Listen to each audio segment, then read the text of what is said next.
Infamously speaking, I'm the host. I'm with Quan. I'm just at a loss for words because Quan was judging me for my work situation. He's judging me because of my background. He says it looks like I'm in one of those crazy rooms. No offense to people who need that. First off, you started. That's not the politically correct term. No, you're right. I don't. Well, what is it then? The nut house. That sounds what. That's where Diddy's at. That's great. Damn, that's just slippery. That's a slippery slope. You don't want to travel on. Let's abort this. Wow, that's another hot topic. Golly. I don't want to lose that. No, I'm kidding, man. I'm kidding. Let's keep it rolling. All right. I'm just trying to move on. All I'm saying is that I don't appreciate being judged for my background. Give him some for my work, for my visual background, not my actual background. Let me just stop talking, man. Yeah, no, because I was trying to match up like the same frame. I'm trying to think of like when we watch other pods when they're on videos, right? Like just the disproportion, right? It's not the same. It's like you just have. It looks like I have no body. It's just my shoulders and head, and you got your whole frame in there. And I realized that it's because you don't want to show off your background of white paint. That's why. And I don't mind my background, obviously. Well, there's nothing to show off. Where in your house? Yeah. Yeah, my office. I'm just saying, put it. You know what? I'm not even gonna say it because I have an idea. Okay. I have an idea, but I'll share it with you. For your location right there. Yeah, no, I'm all set. I want my work environment to match my personality. Oh, you're definitely getting that vibe. I'll tell you that. Oh, that's terrible. I don't think people think I'm that way, to be honest with you. Nah, I will say, over the years, you definitely became funny. I've been funny for a while, guy. Your personality started coming out. It started to blossom. It just looks like you're in Arkham. Well, no, I'm Batman. So now you're Batman. But no, I'm curious. Because I feel like it's kind of custom. You don't always just show you don't show everything about yourself right away, right? It takes time to get comfortable with people, but also like, when we talk about in sales, like you don't give all the features at once, right? Because you got to make sure you got something just in case there's some kind of hesitation. But that's kind of how it is. I can't show all the great things about me all at once. It'd take all day. So I gotta slowly let those trickle things. It's been 5 years. For 5 years. We've been potting for 5 years. You talk about taking your time. This is out of control. Listen, man, take it slow. Life is a slow game. It's like the fourth video, right? That's what I'm saying. I can't just show everybody. You want me to introduce them to my family? Like, you gotta just take it slow. All right, I got you. We're just ordinary people. Ordinary. Yo, you need a curtain or something. Put something there. Do the virtual. That's why I wanted. No, do the green screen thing. The green screen thing with our logo would be fire. Oh, I'm just saying. Tough. I thought you was gonna wild out and be like, right there, you could be in the nut house that you were just talking about earlier. No. That's wild. Yeah, we're yeah. You're done. You're done. You're done. I'm done. Man, infamously speaking. You know what's going to save me? I'll tell you after the beat drops. I'll tell you what's going to save me. Infamously speaking, week 6, 5. Damn, count. Week 6 is upon us. Week 5, we recap that. Look ahead of week 6. Talk about other trending topics in sports culture. You know the vibes, man. This is what we do.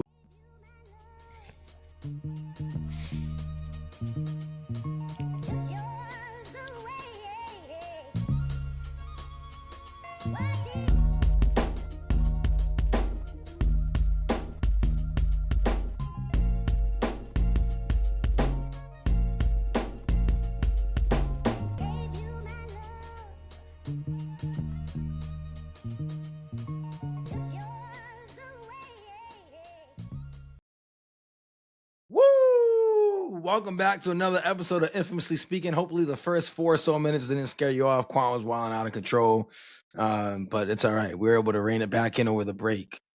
I'm your host, Matt Rosa, joined by the infamous Quan, who's probably going to say something crazy right now. So I'm not saying. I don't say nothing bad. No, say it. You know what I'm doing? About so the background. I got a big birthday coming up.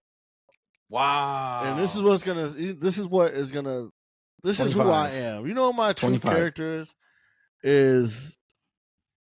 I'll be going to Tampa to help, like a good Samaritan, a good citizen, a great human being. That's what I'm gonna do. So regardless of what I say, it doesn't always reflect the person that I am. It's all about deeds, man. It's all about deeds. And your prior history says that you probably won't do that, but I'm gonna give you the benefit of the doubt because that's your gift. Wow. That's your gift for your birthday, by the way. I'll give you the benefit of the doubt. Thanks. Man, what a week of football. What a fantastic week. Another week of me just feeling like I know absolutely nothing. That's really why I came on the show. Not to tell you, that I was right or that I know what I'm talking about, but just to say, you defeated me this week. It was a pretty bad showing by the both of us. You got 3 games, 2 or 3 games. I'm gonna get the final count and put it up. I only got 2 or 3 games right.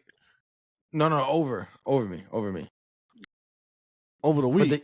But the games that we agreed on, we didn't do so hot on those either. Got you. There's a lot of crazy shit that happened over the weekend. Some people might be like, "Oh, you guys know what you're talking about." Those people don't know what the fuck they're talking about. How about that? So I want to roll through the week 5 games real quick. Starting off with Thursday night football. This is one of the games you got right, Quan, over. I mean, you picked Atlanta. I picked Tampa. I'll let you get first pick, man. Yeah, man. Kirko Cousins outside. 500 yards, career day. Crazy. I honestly did not expect that. I'll be honest. I just felt like Atlanta has a better team. Offensively, defensively. That's why I chose them. And it was in Atlanta. So they got the little swag surf going on.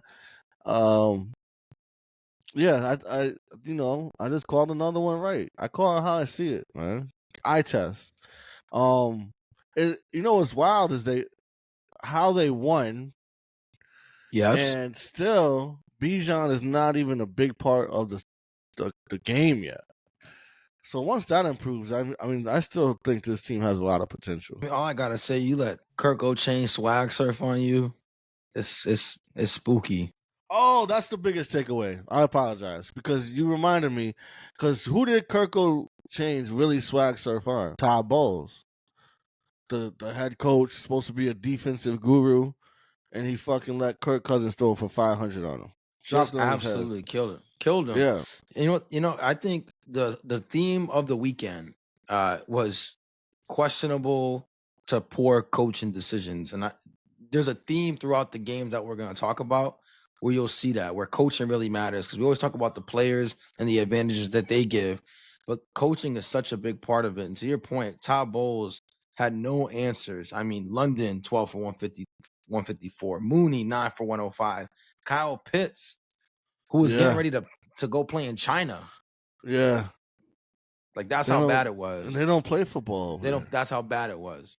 That's wild. 7 for 88. Kadero Hodge, shout out to him, talking about being ready in season, out of season. Oh, Remember, it gets called houses in overtime. Yeah. Ray McLeod 6 for 66. We called that. We did call that, by the way. We called that. But just no answers. And on the other side, there's no way that Atlanta could even get close to tying that game. There's no way. You go up and you feel really good, and then the fumble, of course, by Irving was killer. Yeah. The fumble by Irving was killer, but you hold them, they don't score. And then you have a penalty that knocks you out of field goal range. Yep. You have to punt it away, and you can't stop them. They go. Credit to Koo for hitting that long field goal to tie the game. That's and my then God. Atlanta, we always talk about the overtime rules being whack or whatever. But that's how you end the game right there. Don't even let them touch the ball. So And Man, real if you're quick Tampa, you feel terrible. before we move on, I mean, Arthur Smith got not Arthur Smith, excuse me. Who's the OC in Atlanta? It was Arthur Smith. It was Arthur Smith.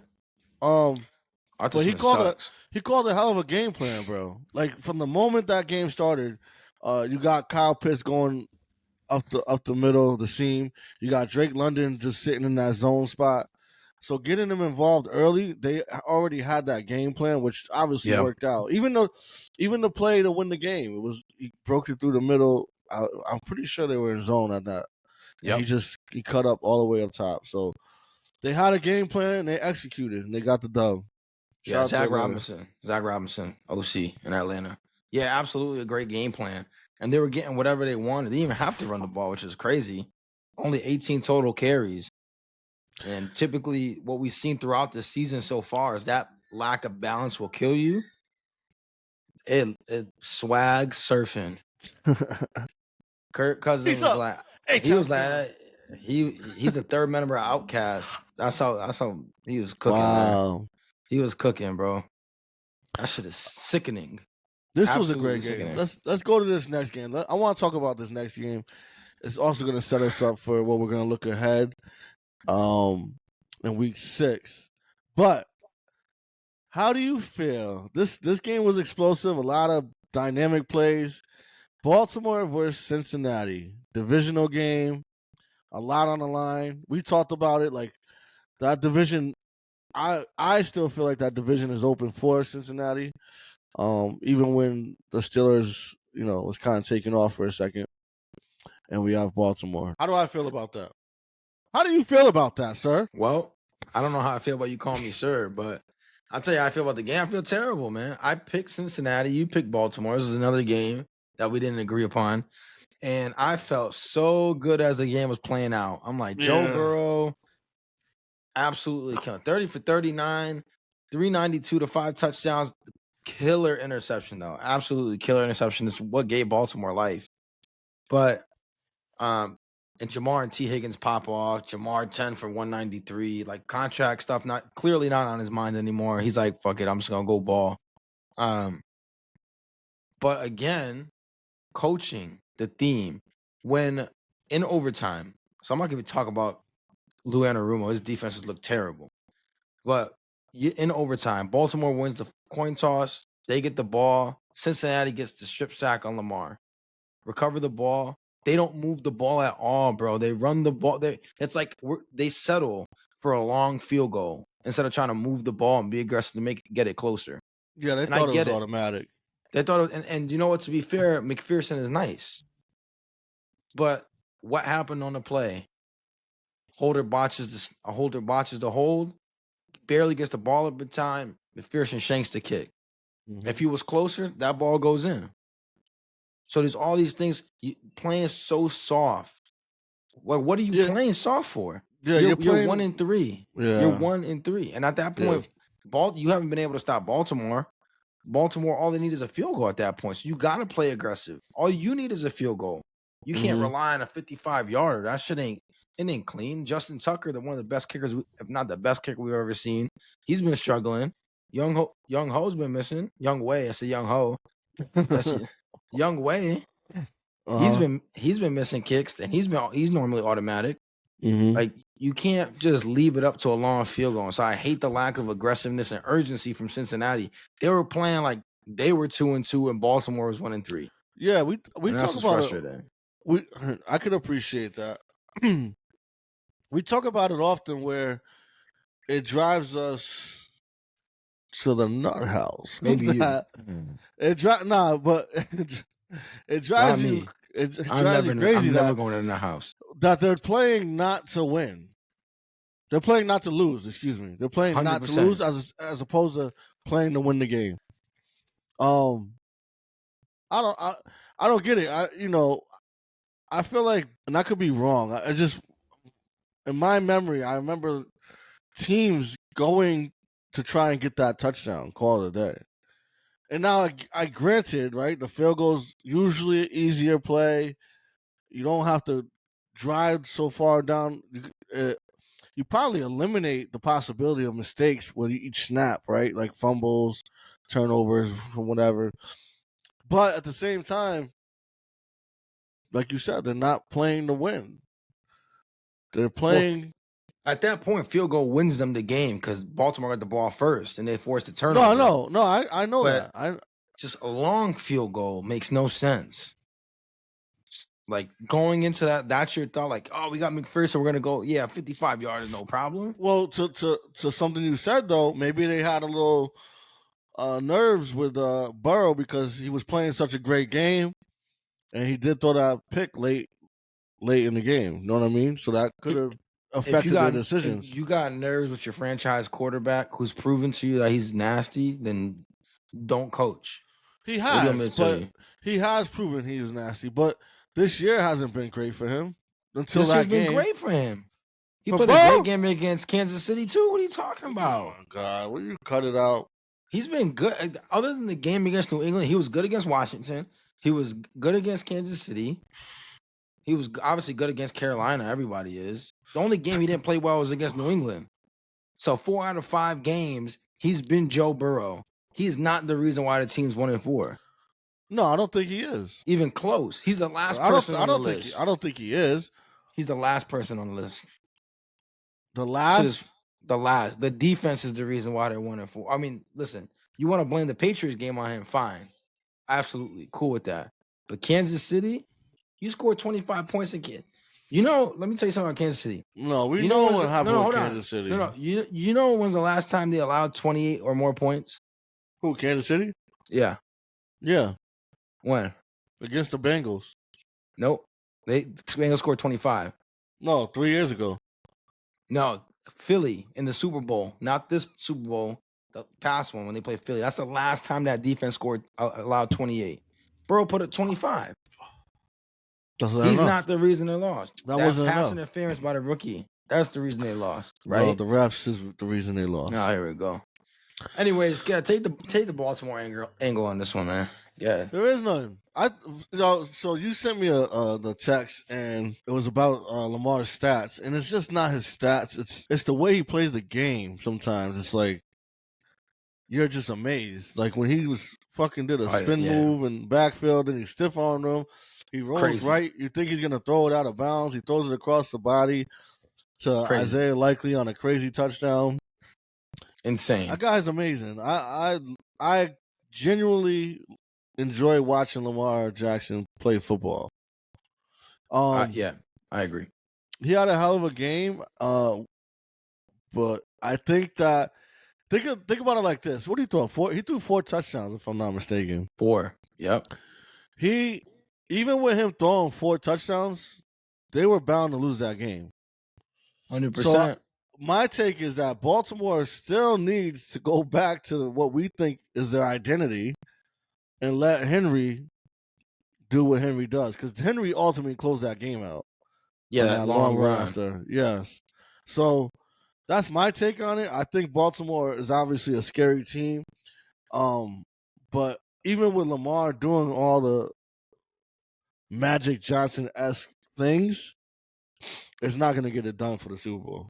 No, their defense, what we thought was, again, that's always been their identity, has not played up to par at all this year. So, yeah, let's move on to the next game. Another game that we disagreed on that I came up on a short end of.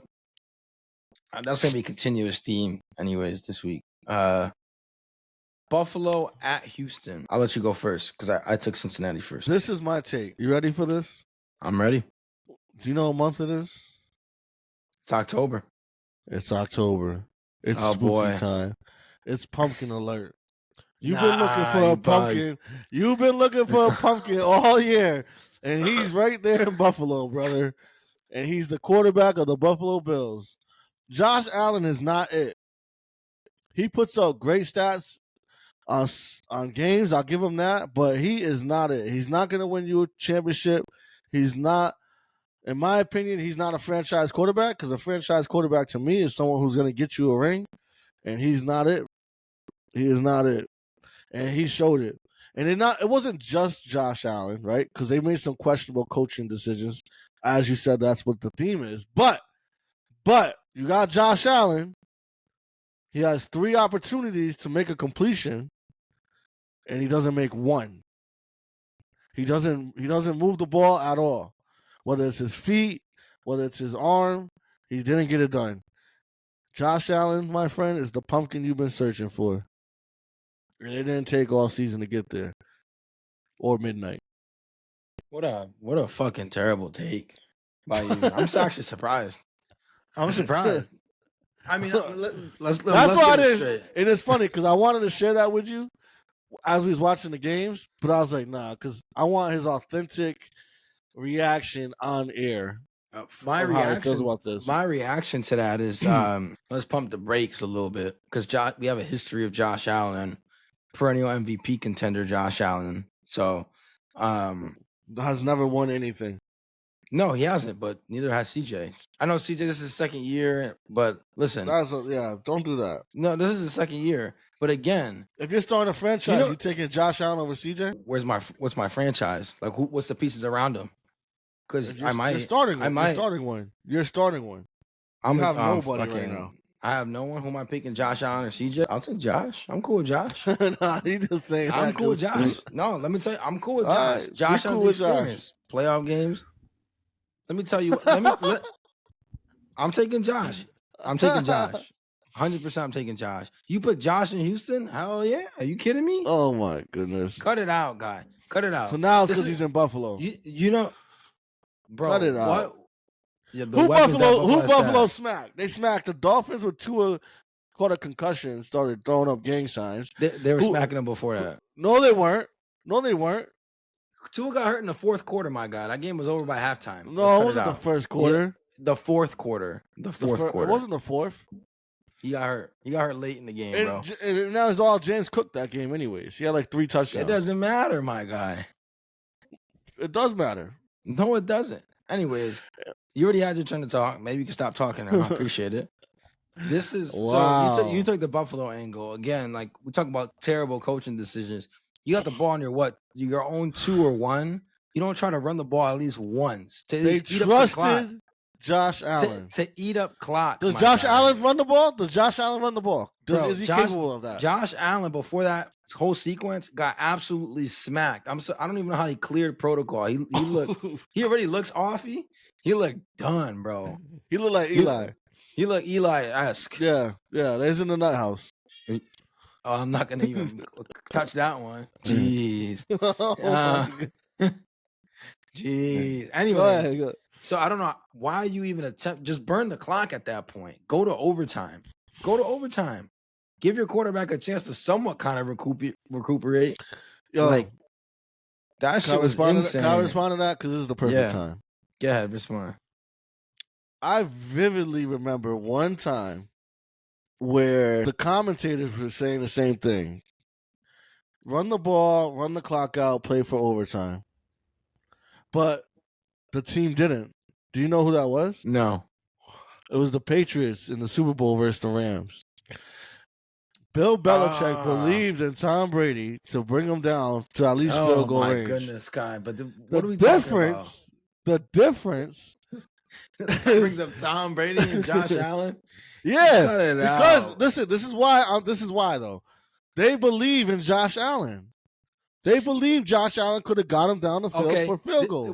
Was Tom Brady concussed when that shit happened? Because Josh, bro, you watched that shit. Josh Allen. Tom Brady was a 6th-round draft pick. Supposedly wasn't supposed to even be on the field. Who was not good.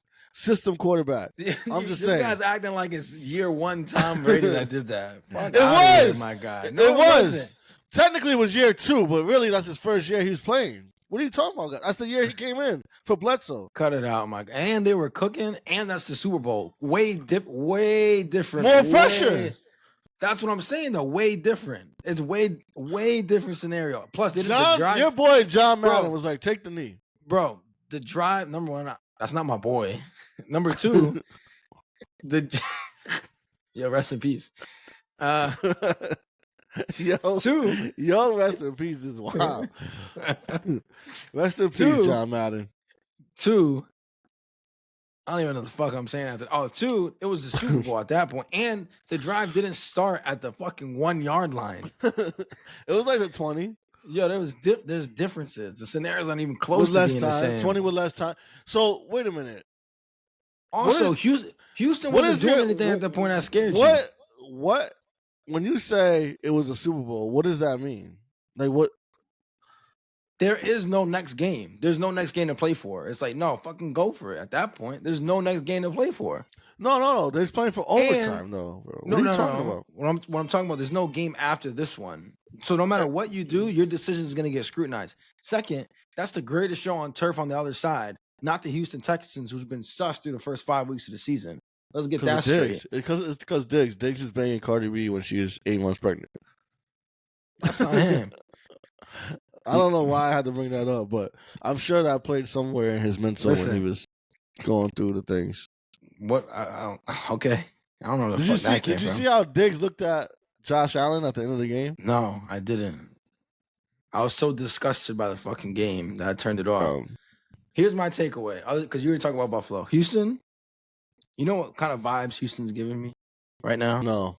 They're giving me vibes like a certain team last year that started off really, really good, that everybody was super high on, that made it to the Super Bowl the year before.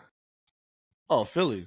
Yeah, that's what the vibes are kind of giving me. Winning games that they should have no business even being close in. Like, they should be, like, number one, they should have blown out Jacksonville. They had to come back and win. This game, they were up on Buffalo. That's a divisional game, though. That's a divisional game. Doesn't matter. Yeah. When you're Come on, bro. We know divisional games are close. Okay, is Houston a great team? Yes or no? Do you think Houston's a great team? Yeah, they were a Super Bowl bound pick for me. Great teams don't do this. They're young. Great teams don't do this. Great teams don't do this. Great teams don't do this. They're not playing to their potential, in my opinion. We have a large enough sample size, in my opinion, right now. I'm not saying they won't turn it around, but right now they're giving me Philly vibes last year. Winning close games, winning games where they allow other teams to come back in, or they need need the other team to fuck up to win. I don't think they're. Yeah, go. I apologize. I keep no. I gotta all be I'm saying is, I agree. I appreciate you coaching yourself. Like being dominant in games and the other teams creep in, or needing the other team to fuck up to secure victory, and not like you made an awesome play, but someone just made a terrible mistake. Doug McDermott, awful coaching towards the end of the game. Not saying they don't win in overtime. I'm not saying Houston doesn't even win in overtime at that point. But you got to read the fucking scenario, my guy. Your quarterback definitely, it might as well have been playing with his helmet backwards, bro. The motherfucker couldn't see. I trusted Mitch Trubisky more in that spot right there. After that hit that Allen took. You just praised how good Josh Allen is. Now you out Mitch Trubisky out there. Bro, yeah, Josh Allen, who's not fucking... concussed Josh Allen is better than Mitch Trubisky. You didn't hear that interview, bro? He thought he was in Buffalo. Nah, I don't know. I'm just making that shit up. That's what he looked like, though. This guy became funny out of nowhere, man. That was good. That was good. I mean, but listen, I want Houston to play better because I think they're the only competition for Kansas City. Truthfully. And realistically, they're not scaring anybody right now. Like, let's be honest. They're not. They're not. Not like how they were last year. Yeah, but they got time. We'll see what happens. You think it's the Stephon Diggs effect? You get Stephon Diggs and now everybody thinks you're goofy? Think about Minnesota. He was smashing Bodak Yellow when she was 8 months pregnant. That's allegedly, they say. I'm glad I don't want to put any rumors out there. It's too late. I was just reading. That's what I read today, I should say. Think about it. Did you ever take Minnesota seriously when he was there? No. He leaves. Look at them now. Did you ever take Buffalo seriously when they were there? They got Justin Jefferson now. Look at Buffalo. He had the miracle. What do they call that? Minneapolis Miracle, bro. Yeah. He had that. Then they got smacked by Philly the next week.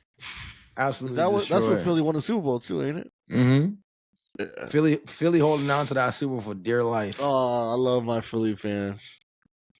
Moving on to things less depressing. The one game I called right, Sunday Night Football, Dallas at Pittsburgh. I didn't pick Pittsburgh? You did. I picked Dallas. Oh, It's the one game I got right. okay. Yeah. They should have lost that. Yeah. Oh hell yeah, 100%. I'm not even gonna argue with there. Game was delayed by like an hour and a half because of thunderstorms. They probably should have just canceled the shit. To be honest with you, You know America what would have won. You know what I love? I love how Dak broke that record or made the record. First quarterback ever to throw an interception back to back days because it was like 1 o'clock in the morning when he threw Oh the yeah, other one. yep. Yeah. Terrible, But continue on, sir. terrible. Um, takeaways from this game really are, Pittsburgh is who we thought they were, right? I think we both said that the 3-0 start wasn't anything to kind of write home about, and that they would come down to earth, and Baltimore's caught up to them. And I am now 100% convinced that Dallas is bad. Yeah. I don't know why it took this game for you to figure that out. Because you know what?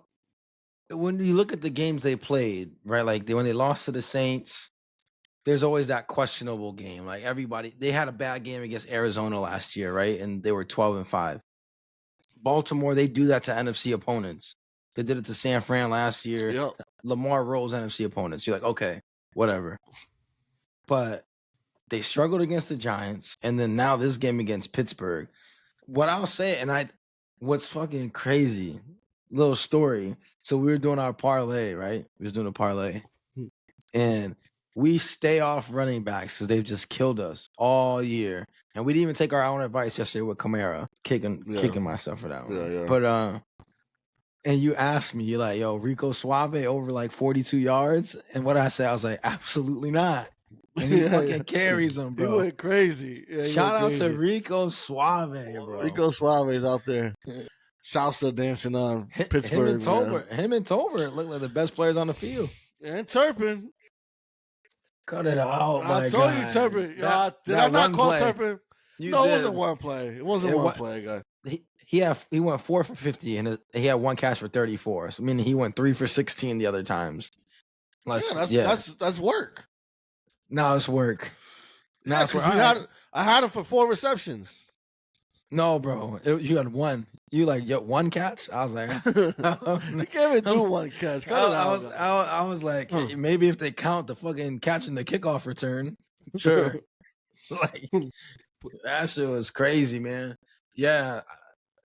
I'm only talking about it. I only put this game in here because it's the one game that we disagreed on that I got right. You got right. Okay. And I had no business. Well, I had no business winning humble or whatever you said. I'm down so bad right now that I needed something. You need some motivation. Needed some motivation. But again, the trend of coaching. So the game is, what was it? It was 17-13. Dallas had the ball late in the fourth quarter. They were driving. Dallas has the ball 4th and goal with like 20 or 25 seconds, somewhere in between there left. They either score a touchdown or they lose the game. Clock is stopped. Mike Tomlin calls timeout because he saw how Dallas lined up and wanted to get his defense right. What are you doing? Why? I'm not calling timeout there. If they score, they score. Give Justin Fields time to at least have that one timeout. All you need is a field goal at that point to tie the game. And Boswell's money. So I can't question Tomlin too much because was it 18 years he's been the coach and they've never had a losing season. He's a winner. You know he's a top 12 coach of all time with wins? Bro, when you've been around for that long, you win at least 9 games a year, or at least 8 games, now it's 9 a year, you're going to amass wins. But just not a decision I'd expect from Tomlin. You keep that timeout, let your young quarterback feel comfortable that at least he could work the middle of the field, because that's where defenses in situations like that are most susceptible because they don't want to let you get out of bounds. Yeah. You got one timeout, get quick to get in range of Boswell, at least give you a shot to tie the game. But I agree. Other than that, I mean, takeaway, Watt is a special kind of player. I think every game. My favorite player my favorite player of the game was the linebacker flying across the field, causing the fumble that potentially could have won them the game. That shit was insane. That was wild. Insane. That game was so boring, but that last 5 minutes was like intense. Like it was a Intense. football game. It kept you captivated. And shout out to Dak. To be honest, I criticize Dak often, and I text you. I was like, highest paid quarterback got to complete this game. Gotta have it. You Yep, you got did. to, You did. and he did. Rolled left a little bit and saw Tolbert. Good play call, great play call, uh, Agreed. and great hands from Tolbert to hold on to that football and win the game. Um, Still though, like you said, my overall take is Pittsburgh is not going to be it. Not I don't think Fields can get them to win that division. Um, and Definitely not Dallas win. No. Dallas to me been a fraud since Baltimore. Now, granted, we call Baltimore because Lamar does run it up on the NFC, but it wasn't just Lamar that won that game. That's the Derrick game Henry where killed them. Derrick Henry went crazy, and that should be Dallas's specialty is their defense with Parsons, and they had Diggs Nothing and special. nothing special. So when that is not their identity, right? What are they leaning on? Hopefulness and bad coaching, I guess, to win games at the end. But realistically, I don't even think Dallas is gonna compete for the division. I think Washington's gonna run away with it, like I said before, and that's just what I think. Bold. That's a bold take. That's a bold take. I think Dallas is at this moment the second best team in that division because Philly is Philly, and the I agree. I Giants. agree with you. The I because Giants are just so dumb. So listen, dumb. why? Just curiosity, because we're on the subject. Why do you think they're dumb? Why are you winning the game, bro? Yo, so listen, I I'm love that you pissed. said that. Well, Shout out to I shouldn't Ori. say that. Listen, let me tell you why. I wish she was part of this message, right? So Gmo, for whatever reason, I don't even know why he did this, but he's like, yeah, big win for the Giants. He's like congratulating the chat of Giants fans, like big win, good. So I said, why is that a big win? Tell me why that's a big win. He's like, no, they didn't have neighbors and this. And I was like, yeah, but they didn't win anything. Like they're not gonna make the playoffs. If anything, Nope. now they're falling behind Further in in the the draft. draft. Yeah, and he didn't get it. He thought I was crazy for even saying that, and he thought I was crazy for saying that. I'm glad the Dolphins win, but Ori understood, and Ori was like, yeah, that doesn't make like the win doesn't do anything. If anything, it's Daniel Jones fucking with the Giants fans, giving them false hope because he got a big win in a Not me. away game. He's not Oh fooling no, it's me. not you. He's not fooling me. He's not fooling me. I know. It's October. It's just a costume. He's not fooling me. Listen, I'm not gonna even get into it. All I'm saying is there's three quarterback prospects in this coming draft, right? Ewers from Texas, Cam Ward from Miami, who had an awesome comeback on Saturday, and then Shadur Sanders. Those are like the top three quarterback prospects so far. You are moving yourself out of that range. And the Yeah, crazy thing is you will put yourself in a spot where you will have to pay Daniel Jones again.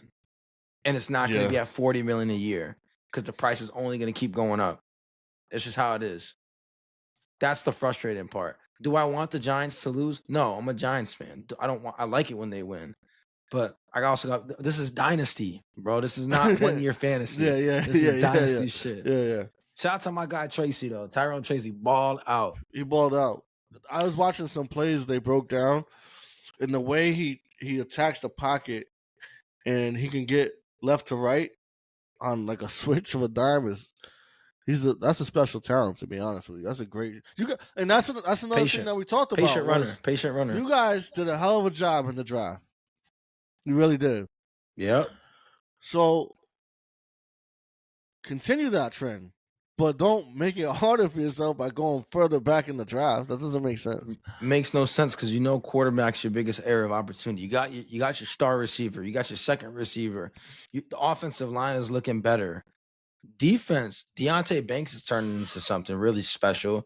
Drew Phillips, when he's healthy, looks really good.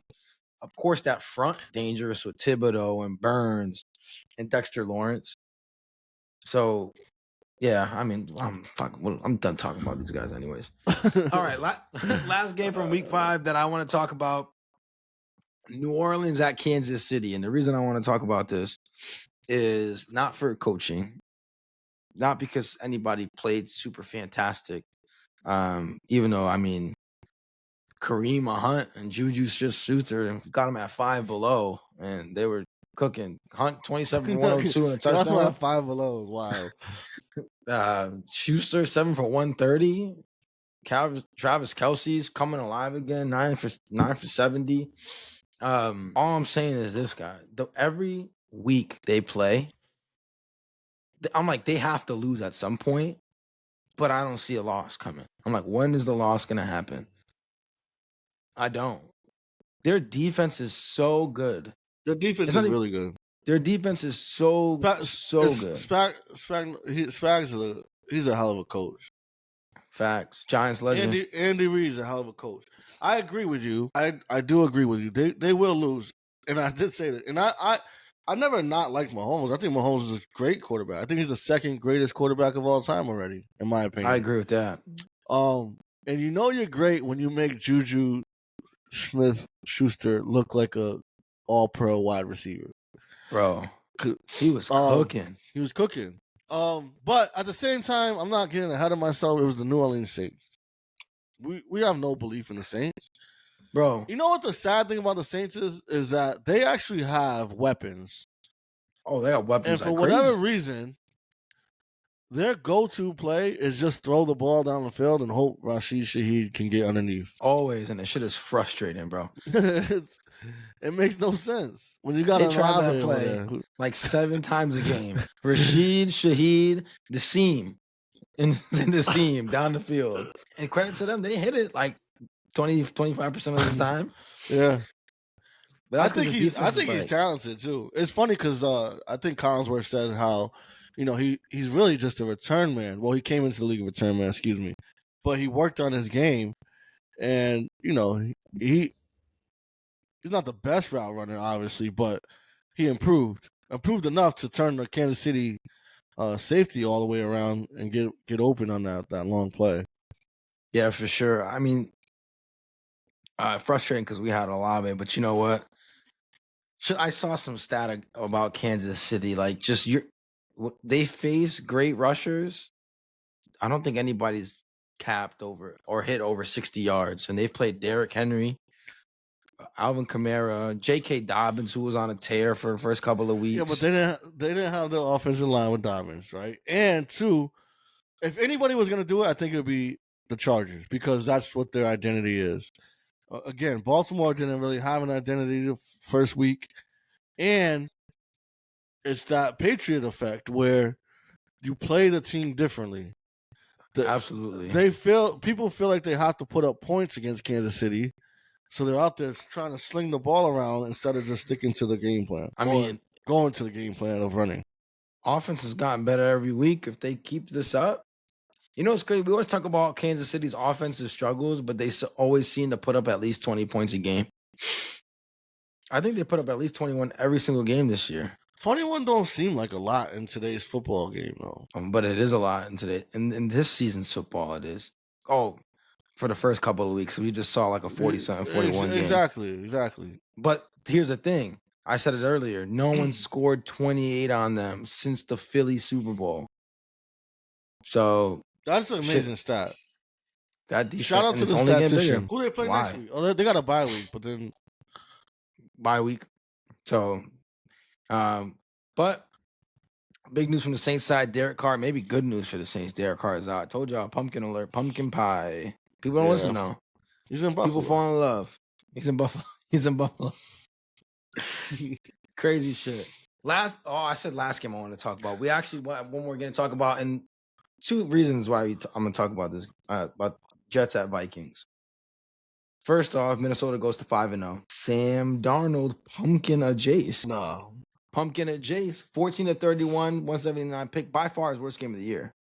Yeah, it was. Pumpkin a Jace. Just throwing it out there. No, it's not. Yes. Pumpkin a Jace. 100%. I mean, Aaron Rodgers throws 3 picks. He doesn't look bad. But the biggest news from this game, Robert Saleh fired today, October 8th, by the New York Jets. Interim coach, their defensive coordinator, Jeff Ulbrich. Your thoughts on the Saleh firing? Curious to feel if you feel it was the right move, right time, and just your I just don't know. overall thoughts on I that. think Saleh. Me personally, from the outside looking in, I thought he was a solid coach. I think he probably had some questionable decisions, like how they use Brees Hall and stuff like that. Obviously, I mean, it looks obvious that him and Aaron Rodgers did not have the best of relationships, and they're putting their chips on Aaron Rodgers. I don't know why, because he looked terrible, but Terrible. I don't even think you could put those interceptions on the coach because they were like overthrows. It was bad. It was like a It bad was game for bad. Rodgers. It was bad. Um, but I think he's also cut from that same cloth of like a D'Amico Ryans, right? Like from 49ers defense, that tough, hard nosed coach, defense first kind of thing.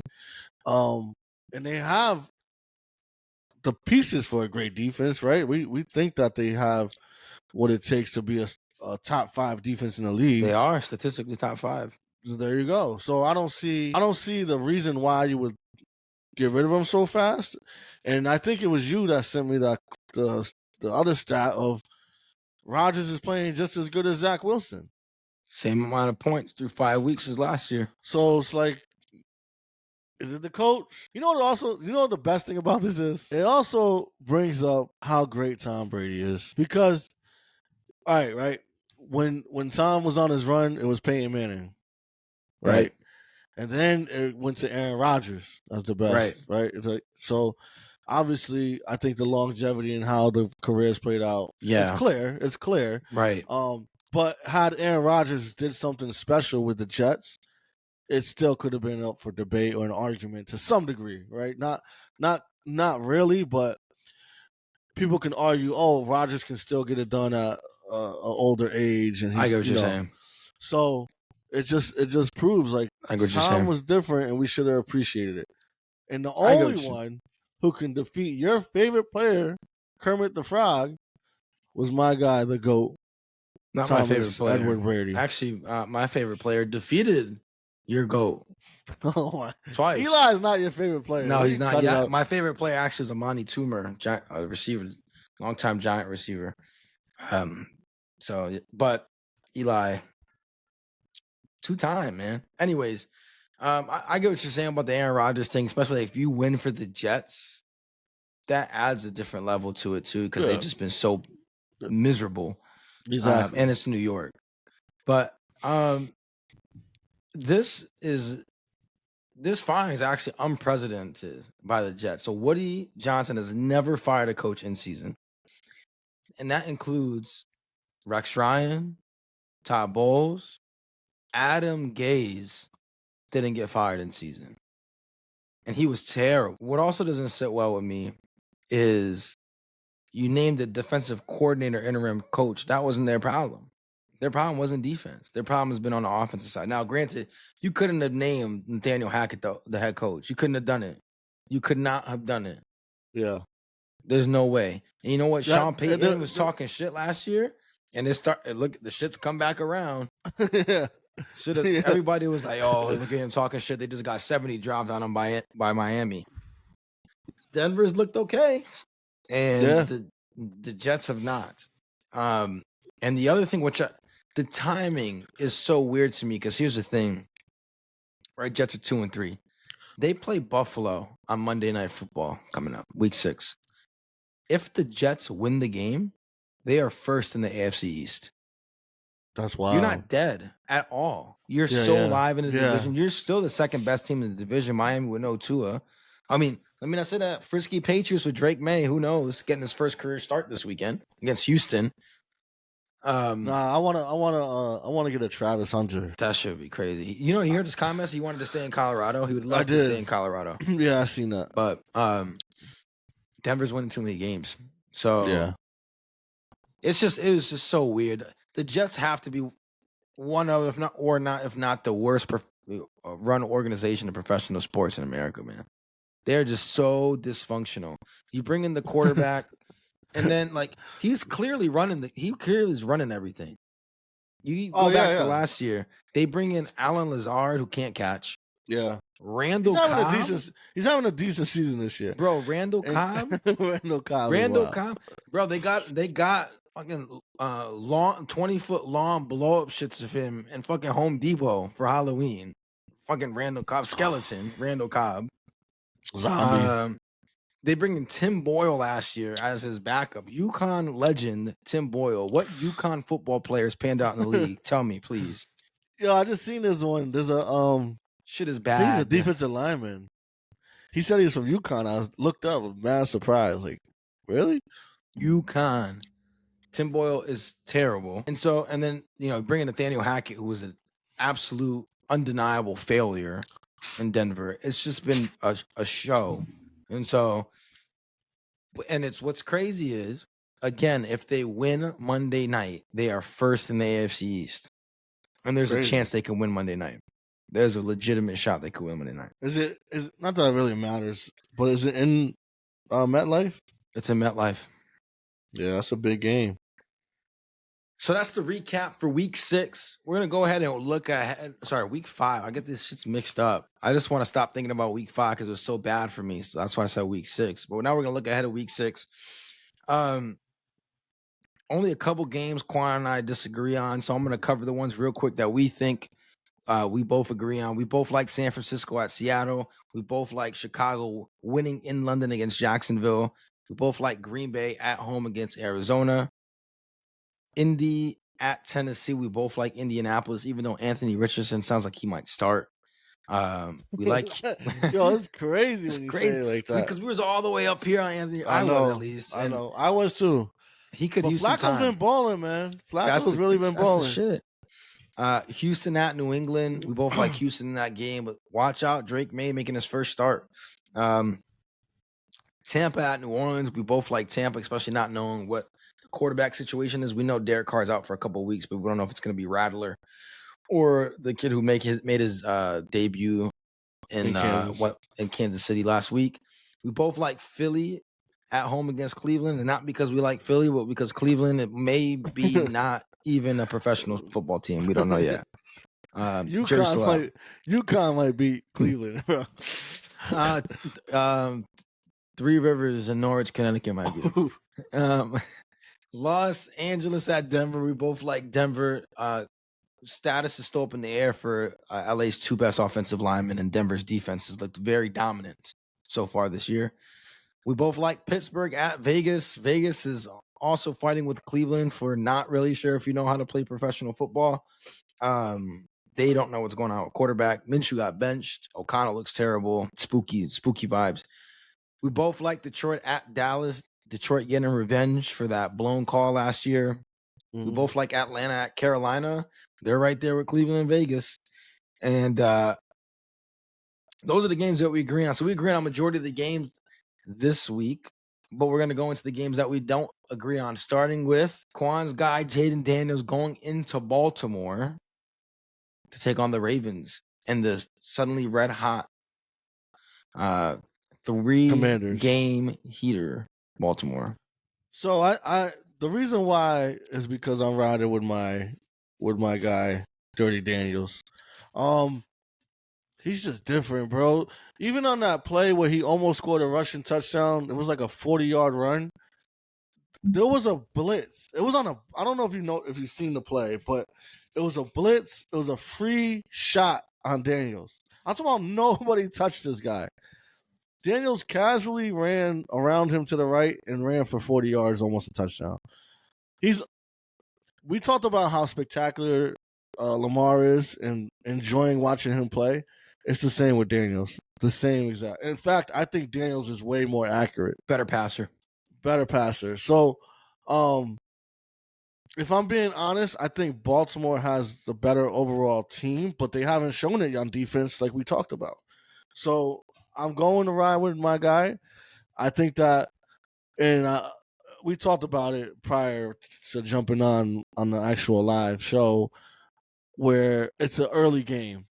If this was a primetime game, I Must think it's watch not. television, bro. Not only that, I think Daniels really shows out. I think he's built for those moments. That's I like why. that. I like I that call out. thank you. I called it when he had the Monday night game. I was like, Cincinnati. this is his moment. He's gonna shine, and I think that he's built for those moments, and he only makes the lights brighter. So had it been a Sunday night or Monday night game, even a Thursday night game, I think Should have that flexed this shit. he would have. Yeah, they definitely should have. I think that this game, I would have felt more comfortable picking Washington. Is what I'm saying. Because I think Baltimore definitely has a chance. In fact, playing in Baltimore, I really want to pick them, but I got to go with my guy. I That's just get what it you. is. You gotta ride with your guy. I mean, so a couple of reasons why I like Baltimore here. We talked about Lamar's record against the NFC. Just absolutely dominates them. Only lost to who, the New York Giants, and Daniel Jones. Represent. But a couple of things. Their running game is alive, and Washington's run defense not the strongest. Washington right now, they're giving up an average of 130 yards a game.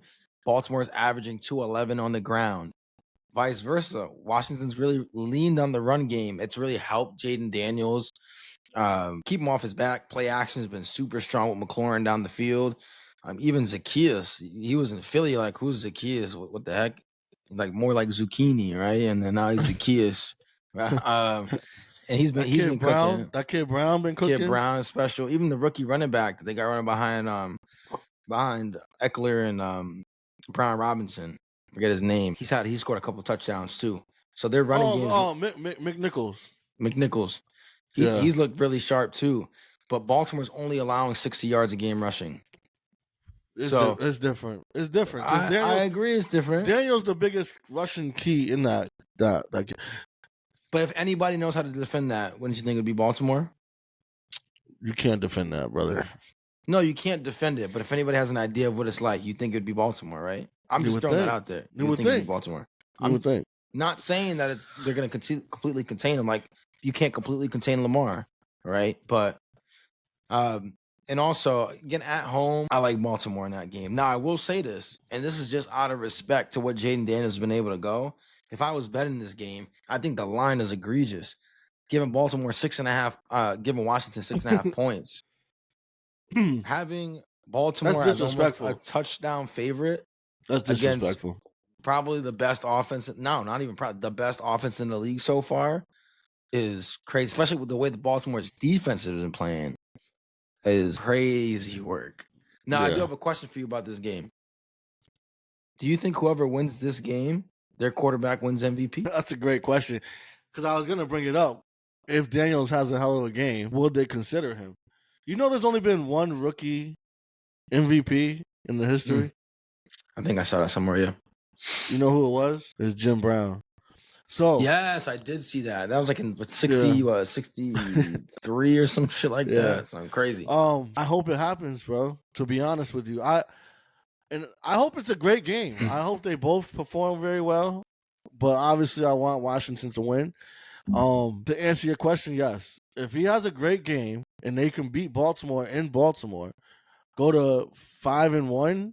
How's he not talked about? That's a hell of a win, bro. He's been a part of 8 touchdowns. 4, I believe it's 4 thrown and 4 rushing. 4 rushing. Yep. But realistically, he's really a part of like 99% of them, because there was a few where he could have got in, and they just handed off to Brian Robinson, right? But to answer your question, yes. If he has a great game, even if they lose, if he has a great game, let's just say maybe 300 yards, 80 yards rushing, and they're not getting blown out, or he doesn't make a bunch of mistakes, how's he not considered still? Yeah, I mean, I think if Washington pulls out the win, and it's not like defense carries them, and he has to play a great game. He plays a great game. The reason they win. What if he plays a great game and they lose? No? It depends how Lamar performs. Because now I think right there you have to consider, because Lamar's been on a heater. Well, no, Lamar will be in contention, but it'll be a race 7 between them two. Is touchdowns, what my opinion is. 7 touchdowns the last 2 weeks. I mean, he's been, and then he killed, and he's been cooking lately. So I think they have to win. If for Jaden to win MVP, they have to win because no one else has separate. No, it's too early. No one else has separated themselves. It's too early. I get that, but no one else has separated themselves. This is going to be the 6th game. It's going to be a third of the season is going to be done. All right. No one else has separated themselves. What I will say is that the only other person that they were talking about MVP so soon has turned into a pumpkin. Now let's go to that game. Josh. yeah. I'm waiting for you to catch Allen. up. Yeah. Josh Allen. I didn't want to go there. We can go there. I wanted to go to Sunday night, but we'll go to the Jets. I needed a break. Segue. I needed a break. I needed a break from the Jets. But I guess we can go back there. So Buffalo at New York. So I'm changing my pick. You taking the Jets? I'm taking the Jets. Oh, so we agree on this. Yeah. Okay. I'm not a believer in Josh Allen, man. I picked the Bills to win the division. And the Jets won against Buffalo last year, right? The first game. Punt return. Yeah. I'm taking the Jets. I think they rally behind this whole bullshit that's going on. But realistically, I'm not a believer in Josh Allen. Well, so I picked Buffalo to win the division.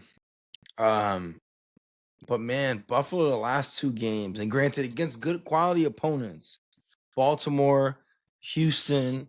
All my doubts about Houston, I don't doubt D'Amico Ryans and his ability to coach the defense. So it's been more about their inconsistencies that I haven't liked. But Buffalo, their lack of explosiveness is what concerns me the most. If they can't sustain a methodical drive, or if James Cook just doesn't pop one, it's bad for them right now. And the Jets, like we said, top 5 defense right now. They can stop the run. They have great corners. They have a great secondary. Who's going to get open at that, And so Josh Allen, he has the ability to go Superman for sure, but I don't think it's the night. And if Shakir don't play, this game is over. That is a huge call out. Josh Allen has no safety blanket, bro. Keon Coleman could not get open for nothing. Can't. He scored on a long run after the catch. Yep. Down the sideline. But realistically, he has no safety blanket. And like you said, if James Cook don't pop one off, they're almost like dead in the water. And it's gonna be hard for James Cook to pop one off against this defense. So they're gonna struggle. And what's crazy, what I wanted to call out is after all the shit that's happened, right? That shit happened in the morning. We're recording at night. Buffalo is only a favorite by 2.5 points. Only. Not even a field goal favor. After all the dysfunctional Jets firing their coach on Tuesday, that should be telling right there. And after the blowouts that Buffalo did have, right? Right. Because it got scary for those teams in those games. But that's a good call out. Only a 2.5 spread. After that shit, I mean, come on now. It's not looking good for Buffalo.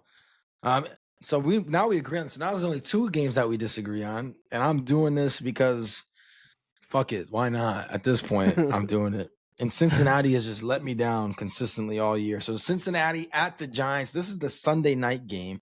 This is the game they should have put Washington, Baltimore. I think it was like CBS didn't want to give it up or something. That's why they didn't flex it. But you like Cincinnati.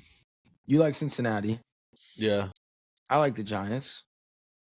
You want to go first? No, I went first with Buffalo, didn't I? I'll go first while you're typing away.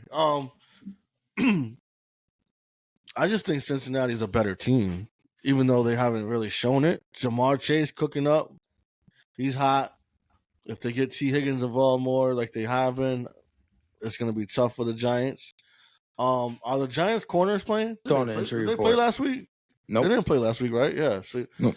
You get them back, then it's going to be a tough one. But I hope this highlights Chase and Neighbors. I want to see or the duos, right?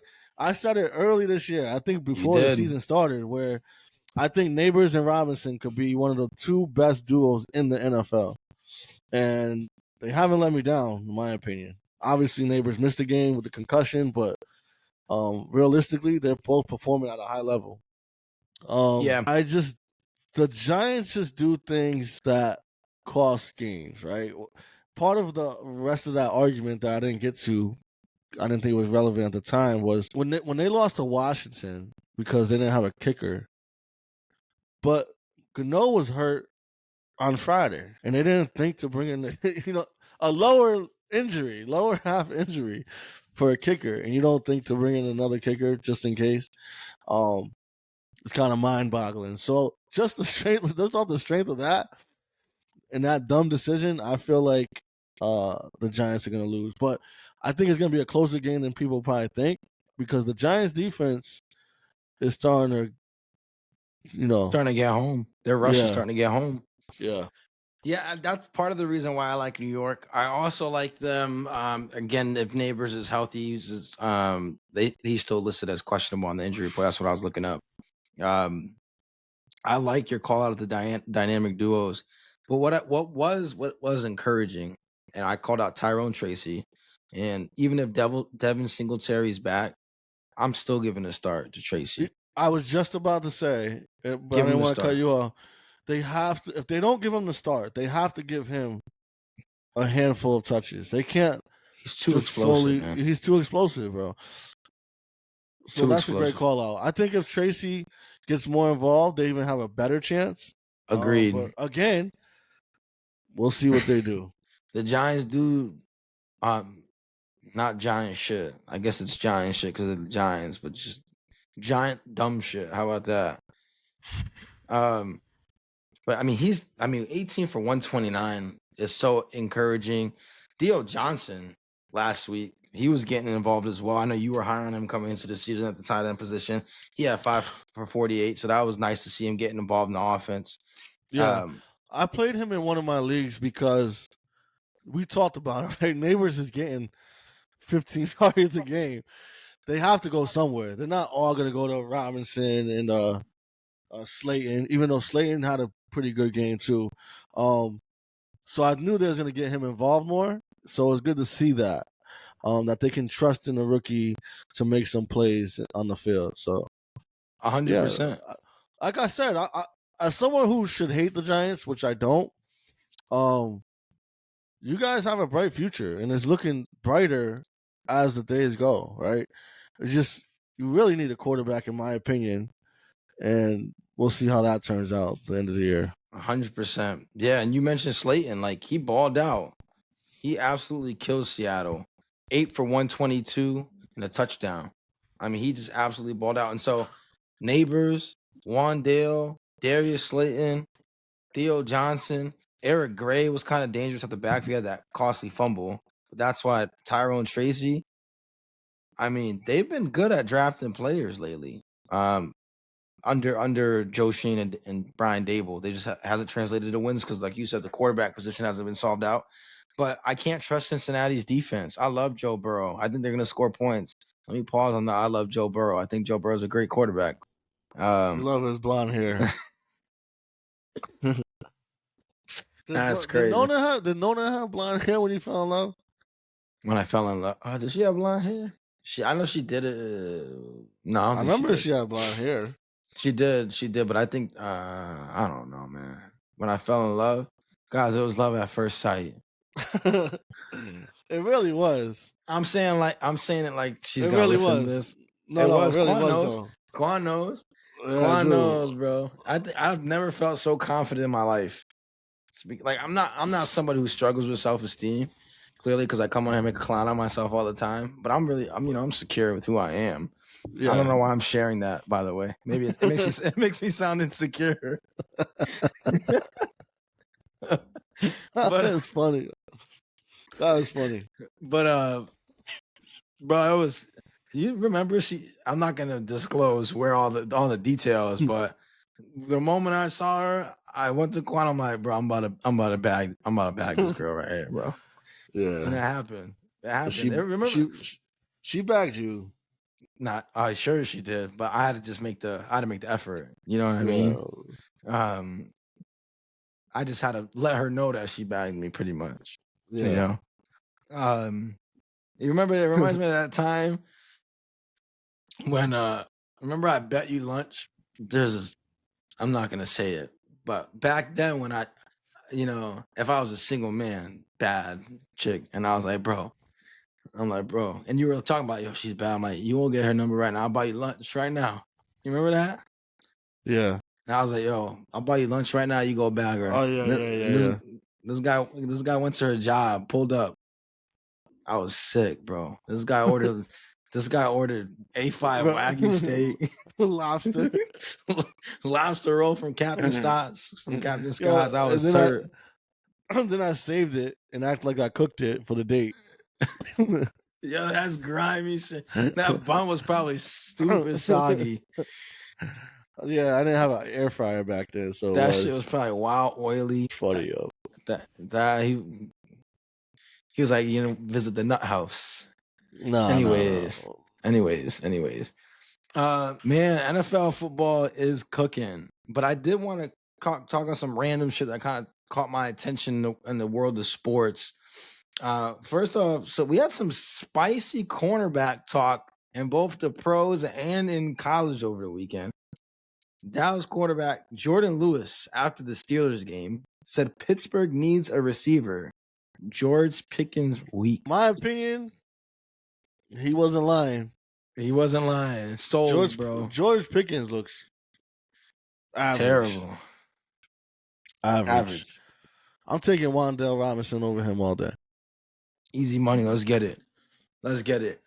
And probably maybe one of my favorite things that I think I've ever seen in college football. When you sent me this, I was like, I absolutely love this. 100%.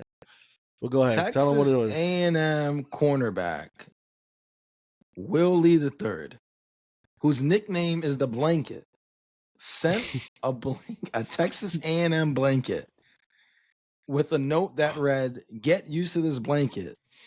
It's going to be real tomorrow," to Missouri wide receiver Theo Weiss Jr. ahead of the game, and he absolutely blanketed him. Zeros in the first half. Weiss ended up scoring later, but it was in garbage time because A&M blew out Mizzou. Absolutely blew out. It didn't matter at that point. And it was funny because Weiss ended up, he had posted the touchdown to his story, and it's like, my guy, that shit was garbage time. When it mattered, you weren't there. The blanket shit was real. Shit was movie-esque. That's classic. That's classic. Yeah. That's something that, for those who got to view that, they'll remember that, I think, for the majority of their life as like a classic moment, if they could appreciate that. Because unfortunately these days, the game is soft and everybody wants to be friends. So this is why I love it, because it brings back that tenacity, that shit talking. Like, you're competing against one another. Get after each other. It reminds me of like Ocho Cinco when he would send stuff to the corners, like, you're not gonna be able to guard me type shit. So to see that at the college level and stand on business, I appreciate that all day. I love that. I love the confidence in yourself to do it, right? To be like, yo, I'm this shit is light work. It's clamps all day. I love that shit, man. I think the last person that I can remember that did that and it didn't work well was the Steelers. I forgot who it was. They was talking shit about Tom, and Tom absolutely cooked him. Absolutely, he attacked him all day that game, and it was bad. You know, it's another great story about Tom that I'm sure you'll appreciate. So, the 17-0 Patriots, fantastic team. 16-0, 18-0, going into the Super Bowl. They obviously, last game of the regular season, to get their 16th win, beat the Giants 38-35. And so obviously they meet up in the Super Bowl, and the reporters are asking Giants, like, what do you think the score is going to be? And they're like, 20-17, 17, 17-14, stuff like that. Tom Brady's like, we're only going to score 14 points, and laughed. Yeah. How'd that end up for him? Yeah, no, you're right. You're right. Sometimes it backfires. But I love that shit for Tom Brady too, though, because then he goes out and wins 4 more rings after that. So he ended up having the last laugh. But Yeah.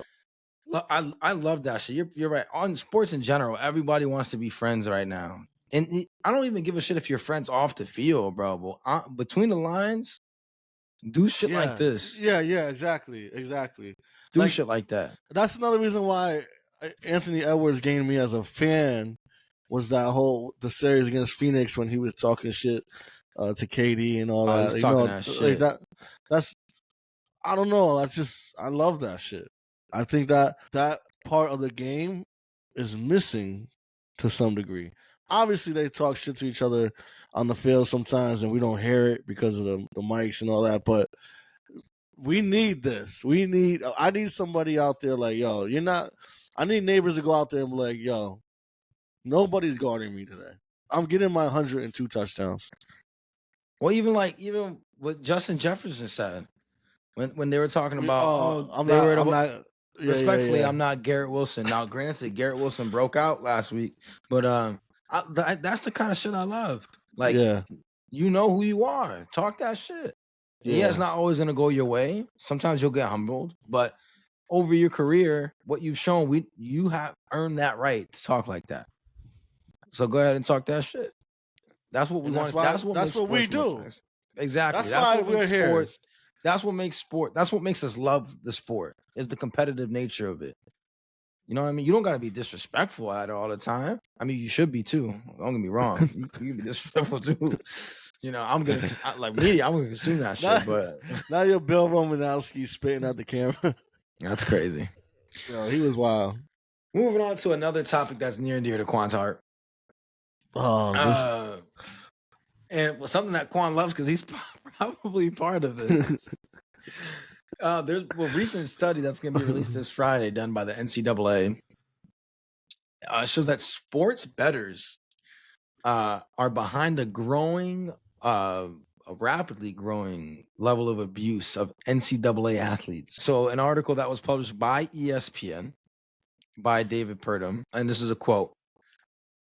Abuse by angry sports bettors is one of the most common types of harassment college athletes receive, making up at least 12% of publicly posted social media abuse, according to new analysis conducted on behalf of the NCAA by a data science company, Signify Group.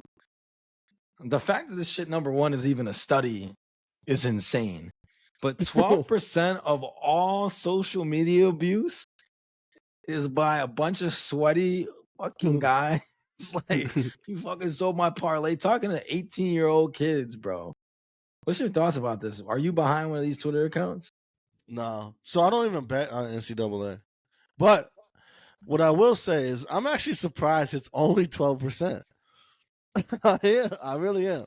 And I just had a parent-teacher meeting, right? And it was about some of the topics was about how the teachers, some of Nove's teachers, are not the most supportive people. In fact, it's usually the opposite. Like one of the teachers said, well, "You're not going to make money in that field, or that's not even a good business to own." Terrible, right? Especially coming from a teacher. Real quick, let me interject just really quick. And what I'm going to say is probably terrible. But isn't it crazy for a teacher to be saying that? Yeah. What you're going to be doing is not because they're supposed to be role models or whatever. No, I know what you're saying. Because they make beans. Yeah. I know where you're going with that. They do, but they don't make much money. I agree. I think that's probably why there's such a shortage too, to be honest. Yeah, I mean, and there's not as many good teachers that really care for students. She should have been like, don't project that shit on me. She said, my shitty business will do much better than where you're at, by the way. But during the meeting, one of the counselors had a good point where it's like she was proud of Nove and was like, realistically, this isn't gonna be the end all of that kind of criticism. So how Nove handles it now and deals with those situations is preparing her for the real world, which we know a lot of people don't wish the best on you. I love that. Thank you. And that's what I'm gonna say with the betting thing, right? If you're an NCAA athlete and you're looking to go pro, It's gonna it's get only gonna worse. get worse. Yeah. So realistically, it's terrible, but it's preparing them at the same time. It's absolutely terrible. I won't even. That's a good fucking take. That was an awesome take, and I love that. And I actually want to get back and double back to something that you said. But I want to close off this topic by saying I don't even know if I should say what you put in the chat. When we need to. All right. No, we can. Because I'm sure I'm not the only one. I think you are. So we needed X amount of yards for Pickens. And it was looking real bleak. It was the witching hour. Yeah, it was definitely the witching. It turned into the wishing hour because what I wished was Pickens caught like a 20-yard. This is when the Steelers had the ball with no timeouts. I was hoping that Pickens would catch like a 20, 30-yard pass in the middle of the field. Like Matt said, that's kind of where you can expose them, especially with no timeouts. and get a helmet to helmet. Now, I don't wish injury on anybody, but I needed that to happen so that they can have another chance to throw him the ball down the field for another 20 30 yards. We hit our parlay and we go home happy. I don't even think I had a drink that night either.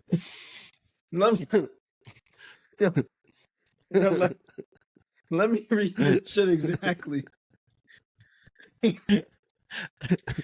Bro. So all right. Nah, so Quan's like, all right, this is Quan. He's like 2 quick throws to Pickens for field goal range because we need an overtime. Like it says, Pittsburgh was only down 3 points. So if they kick the field goal, we're good. So I was like, all right, bet. I was like, Pickens catch in a defensive penalty, because a lot of times if you get yardage, you could tack that on. So what happens if you accept the penalty and the play is dead, the player loses those yards. But with defensive penalties, you could technically usually tack them on to it, so Pickens will keep the yards. So then Quan responds, we need a big catch, then a helmet to helmet. Yo, Bro, bro, yo, this guy was hoping, so he hit his parlay that George Pickens would turn into Antonio Brown. Yeah, the betting world is a scary place, bro. It is a scary place to be. Yo, this is what Vegas does to people, bro. Yo, I will say, although I've been losing a little bit, right? I will say it has definitely brought out the worst in you. It's brought out the worst in you. All right, we gotta get out of here. No, that shit is mad funny, bro. Yeah, I was done. I was laughing for like 30 minutes, and I was in bed watching the game, and my kids are sleeping, and Nona's like, "Can you stop laughing?" I'm like, "I can't." The funny thing is, I was not laughing at all because I was so serious, man. Oh, shit. He was like, "Fuck it, bro. Antonio Brown 2.0 loading. A whole lot of money." That shit is crazy. I forgot even what I wanted to bring it back to, man. Oh my goodness. This is why we fucking love sports, guys. This is why we love sports. Wow. I can't wait for the next week. I can't wait for more crazy quant takes when we put another parlay. After we say, yo, we're not doing this shit again. We're not betting running backs. And Quants will be like, yo, over on Najee? You like over on Najee? That's wild. Oh, man. Shit is tempting. Nah. I don't know what I feel like I should put everybody at the least they can do, and maybe even if I win $5, I'll be happy at this point. Spend $100 to win $5. Yeah. Holy shit. Wow, what a good show. It was such a good show, man. But I wanted to bring it back because I love what you said about that guidance counselor meeting.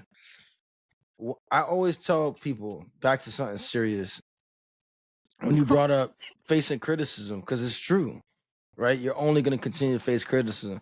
Now, I'm not sure if she was trying to defend her teachers, because that shit's crazy. You shouldn't have teachers going out telling people like, yeah, you're going to fail. Yeah. I'm sure we've all had teachers that have said that to us, whether it was serious or joking, but it's probably all serious because they hated us.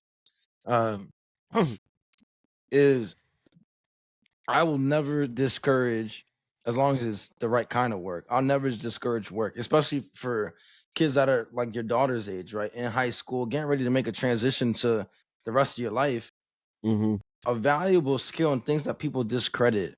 And then people like shit on people that might work fast food or whatever.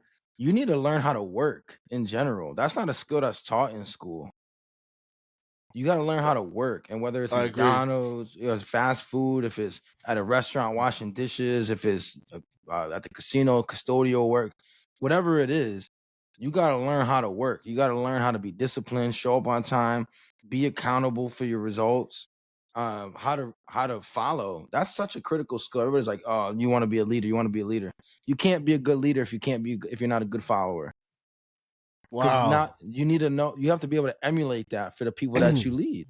Yeah. They need an example, and you need to be the example for them. You got to lead by example.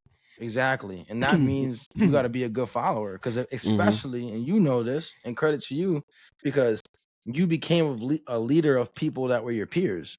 And that automatically is some of the hardest things to do, especially if she wants to start her own business. She's a leader. Who's she going to be selling to? Her peers. Right? That's the hardest people to get in your corner, because they knew who you were before. Right? And so when you start emulating that work, I love the fact that she has that business mind already to be like, yeah, all right, we're going to keep things going, because we all know the hardest people to get to accept your work are your peers, even your friends. Yeah. Listen, we got people in Africa listening. I can't even get my mom to listen. Yeah. Can't even get a share. Shout out, Mom. I love you, though. Always. She doesn't want to hear that I'm in the gambling world with people that have hits out on people. We gotta get off of that. That's wild.